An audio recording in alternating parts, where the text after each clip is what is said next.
के तपाईलाई उल्का वर्षा हेर्न रमाइलो लाग्छ? यदि लाग्छ भने वैशाख महिनामा नेपाली आकाशमा 2वटा उल्का वर्षा देख्न सक्नुहुनेछ।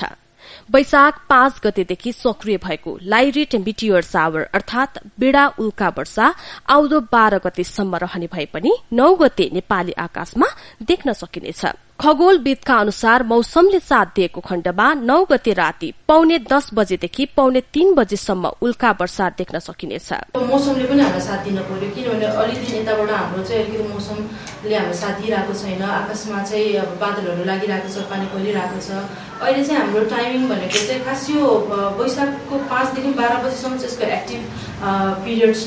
तर यो 9 गते चाहिँ जुन चाहिँ भोलि हो, 9 गते चाहिँ पिक भनेको सबभन्दा बढी चाहिँ उल्काहरू झरेको देख्न पाउँछौँ होइन। सामान्यतया त मान्छेहरूले उल्का वर्षा भनेपछि वर्षा भन्ने बित्तिकै पानी परे जस्तै वारवार आकाशबाटै खस्छ भन्ने त्यो गर्छ है।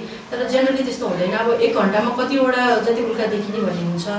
अहिले चाहिँ हामीले सामान्यतया 10 देखि 20वटा उल्का प्रति घण्टा चाहिँ देख्न पाउँछौँ। सामान्यतया अन्तरिक्षमा रहेका पुष्ट ताराले सूर्यलाई परिक्रमा गर्ने क्रममा धूलकण छोड्ने गर्छन्। यसरी छोडिएका धूलकणले पनि सूर्यलाई परिक्रमा गरिरहेको हुन्छ। परिक्रमा गर्ने क्रममा जब यी धूलकण पृथ्वीको वायुमण्डलमा ठोकिन्छन् तब उल्का देखिन्छ।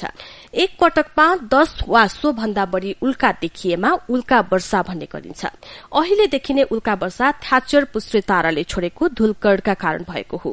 यो पुष्ट ताराको जुन रिभोल्युसन गर्दाखेरिको उसको कक्ष छ र पृथ्वीको आफ्नै जुन रिभोल्युसन गरिरहेको हुन्छ, त्यो गर्दाखेरि चाहिँ एकअर्का ठ्याक्क इन्टरसेक्ट हुने बेलामा त्यो पोजिसनमा पुग्दाखेरि चाहिँ हामीले त्यो कणहरू चाहिँ आकाशमा रहिरहेको हुन्छ होइन। किनभने जस्तो अहिले यो जुन मैले बिड़ा उल्का वर्षा भने यसको चाहिँ 415 वर्षको एउटा कम्प्लिट रिभोल्युसन पिरियड हुने गर्दछ। सो यसले चाहिँ खासै के भन्नाले यसले केही असर नै गर्दैन। थ्याचर पुष्ट ताराले 415 वर्षमा सूर्यको परिक्रमा गर्छ। यसै गरी वैशाख महिनाको 23 गते एउटा एक्वेरेट मिटियर शावर अर्थात कुम्भ उल्का वर्षा हुने खगोलविदहरूको भनाइ छ। एभेन्यूज खबरका लागि अन्जुला बानियाको रिपोर्ट।